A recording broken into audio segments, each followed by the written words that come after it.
14절에서 21절 말씀 선고하도록 하겠습니다.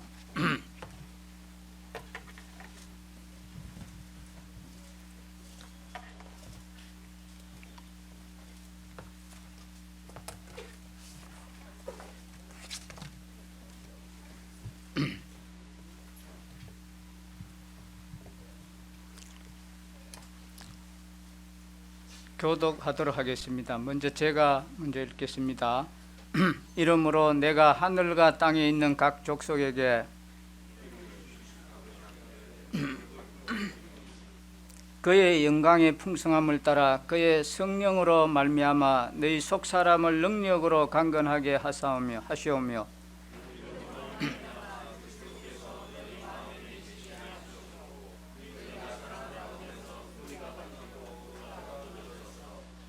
능히 모든 성도와 함께 지식에 넘치는 그리스도의 사랑을 알고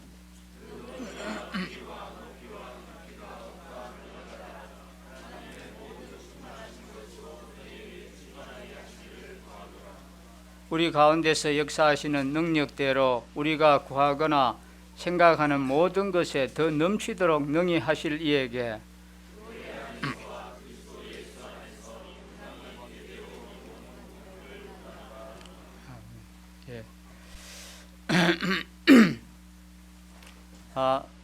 오늘 본문에서는 이제 교회에 속하게 된 하나님의 자녀들이 어떻게 이제 살아가야 되는가에 대한 중요한 몇 가지 이제 요소들을 여기에서 이야기하고 있습니다. 바울은 교회에 대해서 설명할 때 여러 가지 이제 비유적인 표현을 사용했습니다. 교회는 그리스도의 몸이다.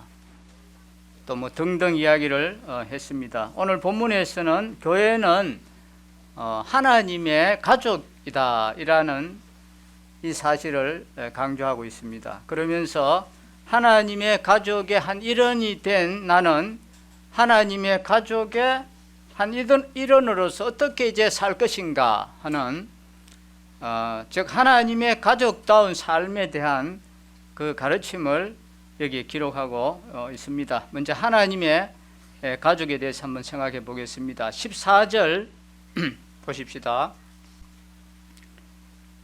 이러므로 내가 하늘과 땅에 있는 각 족속에게, 이 각 족속은 땅에만 있는 것이 아니라 하늘에도 있습니다.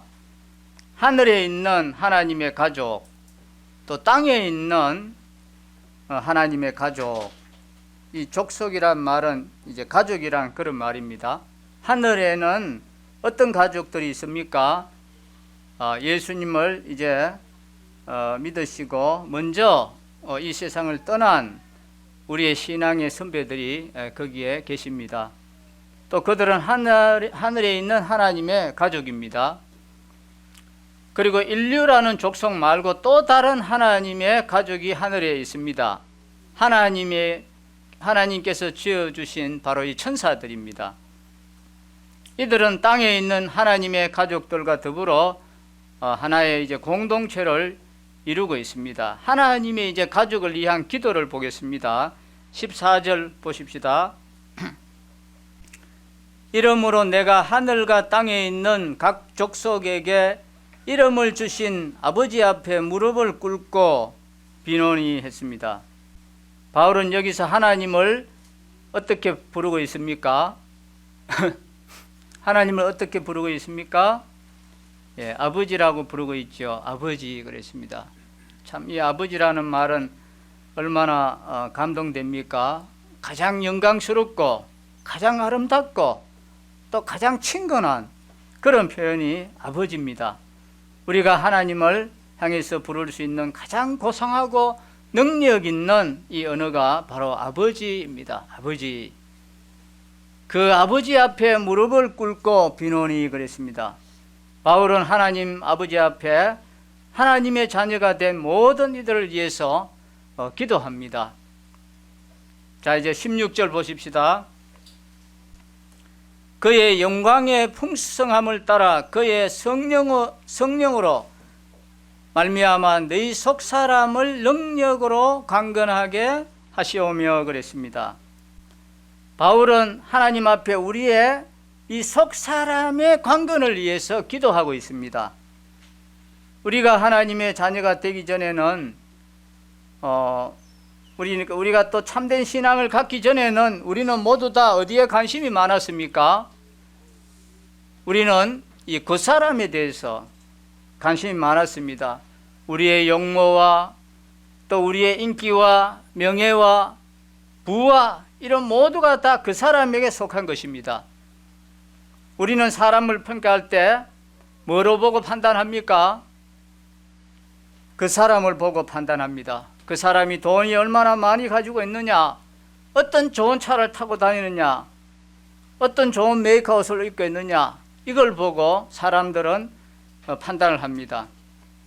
어떤 사람은 이제 남편이 벌어다 준 돈으로 안 먹고 안 쓰고 애써서 모아서 이제 허름한 집을 하나 샀습니다. 이제 값이 오르면 또 팔아서 좀 더 나은 집을 사고, 이렇게 해서 집을 몇 채나 사고 이제 많이 해서 건물도 사고 이렇게 했는데 몸이 병들어서 이제 자식들에게 세 자녀가 있었는데 한 10억씩 다 나눠줬습니다. 그렇게까지 했지만 자기 본인은 몸이 병들어가서 입맛이 없어요. 입맛이 없어서 맛있는 음식이 없습니다. 그리고 그 사람 입에는 모든 것이 다 씁니다. 또 그리고 감사가 없어요. 늘 불평하고 불만하고 이렇게 살아가는데 그 자녀들에게 10억의 재산을 다 돌려줘도 그게 자녀들에게 덕이 될지 해가 될지 그건 우리가 모르는 사실입니다. 사람들은 그 사람을 위해서는 많은 것들을 준비를 하는데 이 속 사람에 대해서는 준비가 없습니다. 우리 신앙인들도 보면 우리 자녀들의 이 속 사람의 강건함보다는 이 그 사람이 잘 되는데 얼마나 우리가 관심을 갖고 비중을 두고 있는지 또 한번 생각해 보게 되는 것입니다. 그런데 바울은 지금 그러한 그 사람이 아닌 이 속 사람의 강건을 위해서 지금 기도하고 있습니다. 그리스도인들은 이 속 사람에게 우리가 관심을 가져야 하는 것입니다. 여러분 생각나십니까? 바울이 어느 날 인생의 석양을 앞에 두고 이런 고백을 했습니다. 자, 이 고백 한번 찾아봅시다. 여기 손 얹으시고 고린도후서 4장 16절 한번 보십시다. 고린도후서 4장 16절에 그러므로 우리가 낙심하지 아니하노니 우리의 그 사람은 낡아지나 우리의 속 사람은 날로 새로워지도다 했습니다. 인생의 가치와 의미를 부여하면 그 사람이 사라질 때 이 그 사람에게 우리의 모든 인생의 가치를 부여하게 되면 그 사람이 사라질 때 어떻게 됩니까? 그의 모든 희망도 다 사라질 수밖에 없습니다. 그러나 불멸의 속 사람에게 가장 중요한 의미를 부여하고 있으면 그 사람이 사라져도 괜찮습니다. 영원한 가치, 그것은 점점 더 무르익어 가기 때문에 그렇습니다. 우리가 인간을 평가할 때 이 속 사람에 대해서 평가할 줄 알아야 됩니다. 그리고 자신에 대해서도 이 그 사람이 얼마나 갖고 있는가 이거보다는 내가 얼마나 하나님이 원하시는 사람이 되어가고 있는가, 이렇게 우리가 우리 자신을 한번 살펴봐야 되겠습니다. 하나님이 원하시는 인격, 또 이것은 바로 속 사람에게 속하는 것입니다. 내 영혼은 얼마나 순결해져 가고 있는가, 나는 얼마나 더 주님의 인격을 닮아가고 있는가, 이러한 속 사람에 대한 관심과 강건을 위해서 바울은 기도하고 있는 것입니다. 그러면 이 속 사람이 강건해지는 방법이 여기 나와 있습니다. 우리가 이 속 사람이 강건해지려면 어떻게 하면 됩니까? 여기 말씀 한번 보십시오. 이 성령의 능력이 없이는 불가능한 것입니다. 육체가 건강해지려면 어떻게 합니까? 달리기도 하고 체조도 하고 등산도 하고 많은 운동도 우리가 해야 되겠지요. 그것만 해가 됩니까? 또 이 영양 있는 이 음식도 골고루 먹어야 되겠지요. 그러나 우리의 이 속 사람이 강건해지려면 이제 그것과는 다른 방법이 여기에 요구되고 있습니다. 17절 한번 보십시다. 믿음으로 말미암아 그리스도께서 너희 마음에 계시게 하시었고 너희가 사랑 가운데서 뿌리가 박히고 너 터가 굳어져서 능히 모든 성도와 함께 지식에 넘치는 그리스도의 사랑을 알고 그 너비와 길이와 높이와 깊이가 어떠함을 깨달아 하나님의 모든 충만하신 것으로 너희에게 충만하게 하시기를 구하노라 했습니다. 첫 번째가 뭡니까? 그리스도를 마음에 계시게 한다 했습니다. 그리스도께서 우리 마음에 계시고 라는 말은 그리스도를 영접하는 말이 아닙니다. 바울은 이미 그리스도를 믿음으로 하나님의 자녀가 된 이 에베소 교회 성도들에게 이 편지를 쓰고 있습니다. 그러니 이것은 예수님을 영접하라는 말은 아닌 것입니다.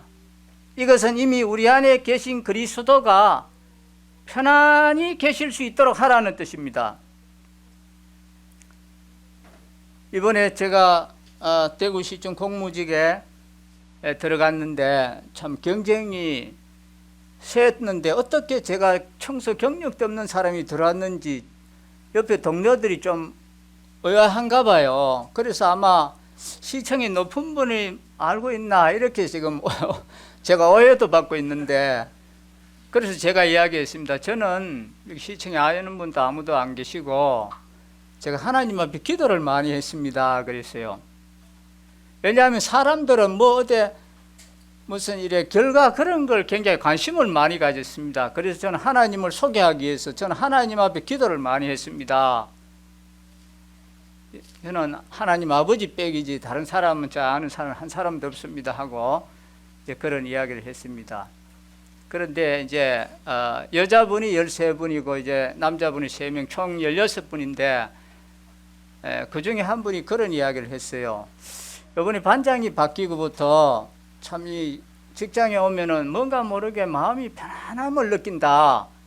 직장의 분위기가 마음이 안 편하면 이 근무하기가 상당히 힘드는데 오면은 뭔가 모르게 하여튼 마음이 편안하다 하는 그런 이야기를 하고, 또 이제 뭐 여자분들이나 또 남자분들 다 아주 좋아하십니다. 아주 분위기가 좋다고 뭐 이제 하는데 저는 이제 카리스마적인 리더십이 없습니다. 그래서 리더십이 없다는 말을 제가 많이 들어왔는데, 카리스마적인 리더십은 없지만 여러 사람과 어울리는 리더십은 제가 있어요. 아랫게 수요일날 우리 은사 그거 표시도 해봤지만 저는 목양으로 나왔습니다. 여러 번 저는 해봤지만 그 목양으로 나오더라고요. 그래서 저는 대구시청을, 제가 근무지가 여기니까 대구시장님을 위해서도 기도하고 또 총무과장님을 위해서도 기도하고 우리 직원들을 위해서도 기도합니다. 하나님 앞에 제가 준비된 영혼이 있으면 주님 붙여주십시오 하고, 기회만 있으면 전도하려고 지금 기회를 노리고 준비하고 있는데 우리 동료들의 화목을 위해서 또 계속 기도하고 있습니다. 그래서 이제 이 그리스도가 내 마음에 계시되 불편하게 계실 수가 있다는 것입니다. 어떨 때 주님이 편안히 계시지 못합니까? 죄가 들어올 때 그렇습니다. 예수님은 어떤 분이십니까? 예수님은 거룩한 분이시기 때문에 죄가 들어오면 불편하실 수밖에 없습니다. 그래서 거룩한 신앙생활, 능력 있는 신앙생활을 강조하면서 성경이 지속적으로 강조하는 핵심 가운데 하나가 뭔지 아십니까? 자, 우리 이제 말씀이 바로 옆에 있으니까 에베소서 4장 30절 한번 보십시다. 30절 거기 상반절에 보시면 하나님의 성령을 근심하게 하지 말라 그랬습니다. 하나님의 성령을 근심하게 하지 말라. 주님의 영은 어떤 영입니까? 주님의 영은 거룩한 영입니다. 깨끗한 것을 좋아하는 사람하고 지저분한 것을 좋아하는 사람이 함께 한 방에 살 수 있겠습니까? 피 차이에 굉장히 불편하겠지요. 둘 중에 하나가 떠나든지 아니면 성격이 바뀌든지 해야만이 적응이 가능해지겠습니다. 거룩하신 주님을 내 마음속에 진실로 편안히 계시게 하려면 주님이 기뻐하시지 않는 것은 우리가 버려야 됩니다. 그리고 그런 것이 혹시 들어왔을 때는 어떻게 하면 되겠습니까? 즉시로 그것을 우리가 버리고 자백해야 되는 것입니다. 투명하고 순결한 영혼의 방을 준비할 때 주님이 편안히 계시는 것입니다. 그리고 우리 속 사람이 강건해집니다. 이것이 거룩한 삶입니다. 이것이 바로 속 사람이 강건해지는 비결입니다. 자, 그리고 두 번째, 이제 그리스도의 사랑을 깨닫는 것입니다. 그리스도의 사랑을 깨달을 때 우리의 영혼은 강건해집니다. 자, 17절 거기 중반절에 한번 보십시다. 너희가 사랑 가운데서 뿌리가 박히고 터가 굳어져서 능히 모든 성도와 함께 지식에 넘치는 그리스도의 사랑을 알고 그 너비와 길이와 높이와 깊이가 어떠함을 깨달아 그랬습니다. 여기 안다라는 말은 이성적인 지식을 강조한 단어입니다. 그리고 이 깨닫는다는 말은 지적인 의미보다는 오히려 영적인 의미가 강한 그런 단어입니다. 혹시 이런 분이 계시는지 모르겠습니다. 십자가는 알고 있고 그래서 예수님께서 구주라는 사실을 알기는 아는데 정말 그것이 나의 일에 실감을 못하는 그런 사람. 그런데 그 사람이 어느 날 이제 성경을 보다가 아 그렇구나 하면서 무릎을 치면서 깨달음의 순간을 맞습니다. 이 성령께서 이제 호련히 깨닫게 해주었습니다. 주님의 사랑이 얼마나 놀라운가를 깨닫기만 한다면, 그 사랑에 감격이 되기만 한다면 주님이 원하시는 삶을 우리는 저절로 살게 되는 것입니다. 주님의 사랑이 어떠합니까? 그 너비와 길이와 높이와 깊이를 깨달았습니까? 자, 그리스도의 사랑의 그 너비를 한번 보십시다. 주님의 사랑의 너비는 어떻습니까? 요한복음 3장 16절의 말씀처럼 하나님이 세상을 이처럼 사랑하사 할 때 이 세상, 문자 그대로 세상을 다 사랑하십니다. 이게 그리스도의 사랑의 넓이입니다. 또 우리 이제 요한계시록에서 한번 찾아보겠습니다. 요한계시록 5장 9절 한번 보십시다. 요한계시록 5장 9절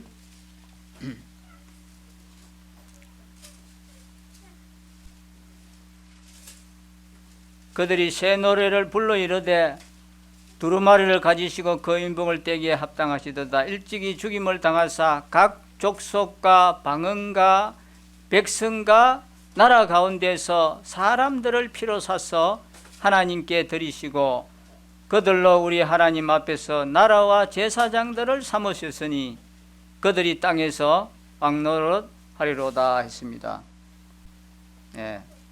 그분께서 사랑하지 못할 부분이 없습니다. 사랑하시지 못할 대상이 없습니다. 그분은 누구든지 사랑하실 수 있습니다. 이 사랑을 거절하지만 않으면 그분의 사랑은 누구에게나 임합니다. 그리스도 안에서는 헬라인이나 야만인이 따로 없습니다. 또 그리스도 안에서는 남자와 여자가 따로 없습니다. 또 그리스도 안에서는 종과 자유자가 따로 없습니다. 모든 사람을 사랑하는 이 사랑의 너비, 이것을 깨닫는 축복이 우리에게 있기를 바랍니다. 두 번째는 이제 그리스도의 사랑의 길입니다. 주님이 우리를 사랑하시는 그 사랑은 언제부터 시작되었습니까? 그것은 창세 전부터 시작되었습니다. 그래서 언제까지 또 지속됩니까? 영원 후까지 지속됩니다. 창세 전부터 영원 후까지 지속되는 이 사랑, 이것이 주님이 우리에게 갖고 계시는 사랑의 길이입니다. 누가복음 15장에 그 돌아온 탕자의 비유에서 이 아버지가 탕자를 언제부터 사랑했습니까? 그가 집을 나갔다가 이제 뉘우치고 다시 돌아오면서 사랑이 시작되었습니까? 아니지요. 아버지는 탕자 아들의 그 상태와 상관없이 사랑했습니다. 그가 탕자 생활을 했을 때에도 사랑했습니다. 마찬가지입니다. 우리가 하나님의 사랑을 떠나 있을 때에도 하나님은 우리를 향한 그 사랑은 변함이 없었습니다. 영원한 사랑, 이 사랑의 길이를 기억하시기 바랍니다. 그 다음 이제 그리스도의 사랑의 깊이를 보시겠습니다. 시편 기자는 그 한 고백을 이야기했는데 잠깐 또 시편 40편 2절 한번 보십시다. 시편 40편 나를 기가 막힐 웅덩이와 수렁에서 끌어올리시고, 나를 기가 막힐 웅덩이와 수렁에서 끌어올리시고 그랬습니다. 또 이 사도신경에 보면 이렇게 쓰여 있습니다. 우리는 사도신경을 잘 우리가 외우지 않아서 잘 우리가 대하기 어렵지만, 여기 사도신경에 보면 본디오 빌라도에게 고난을 받으사 십자가에 못 박혀 죽으시고 장사한 지 사흘 만에 이렇게 되어 있는데, 그 원문에 보면 이렇게 되어 있습니다. 십자가에 못 박혀 죽으시고 장사한 지 그 다음에 빠진 부분이 있습니다. 그것은 이제 장사되어 지옥에 내려가셨다 이렇게 되어 있습니다. 예. 그분은 우리의 죄악을 짊어지고 지옥까지 내려가셨습니다. 나를 사랑하사 그 죄악의 캄캄한 시임년, 그 어두운 곳까지 그분은 내려가셨습니다. 그 사랑의 깊이를 우리가 헤아려 봐야 되겠습니다. 그리고 그 사랑의, 그리스도의 사랑의 높이입니다. 그분은 아주 캄캄한 죽음과 이 절망의 수렁에서 나를 건지시고 그분의 보혈로 씻어주시고 구원하셔서 우리를 어디에까지 올려놨습니까? 우리를 하나님 보좌 우편에 두셨습니다. 지옥을 피할 수 없었던 나를 건져 올리셔서 하나님의 보좌 우편에 앉으시는 그 사랑은 말로 다 할 수 없는 위대한 사랑이고, 이것은 놀라운 사랑입니다. 사무엘상 2장 그 8절에 보면은 가난한 자를 진토에서 일으키시며 빈궁한 자를 그름더미에서 올리사 기족들과 함께 앉게 하시며 영광의 자리를 차지하게 하셨도다 하시는도다, 이렇게 말씀했습니다. 인간 쓰레기 같은 것을 하나님께서 일으킨다는 것입니다. 우리가 인간 쓰레기 같은 존재라는 것을 알아야 됩니다. 허물과 죄로 죽어서 썩었던 우리들을 어디에다 쓰겠습니까? 그름에다 쓸 뿐입니다. 그래서 그름더미에서 드사 기족과 함께 앉게 하시며 영광의 자리를 차지하게 하시는도다, 이렇게 말씀했습니다.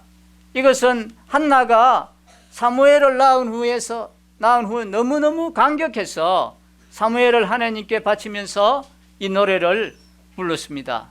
우리가 생각할 때는 한나가 왜 그름더미라고 하나 이렇게 할 것인데, 그러나 이 바로 진리를 깨달은 사람은 자기가 그름더미인 것을 깨달았습니다. 자기가 진토인 것을 알았습니다. 죄인의 개수 같은 우리를 하나님께서 자기의 아들이라 딸이라 받아주셨습니다. 우리는 원래 진토입니다. 그러나 진토인 우리에게 이 질걸에게 보화를 담아주기 위해서 그분은 죽으셨습니다. 그분은 우리를 그렇게 사랑하셨습니다.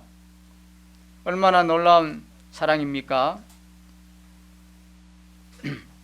이러한 그리스도의 입체적 사랑을 깨닫는 것, 그리고 그분이 내 마음속에 편안히 계시고 활동하실 수 있도록 거룩한 마음을 지니는 것, 이 두 가지만 있으면 우리의 속사람은 건강해집니다.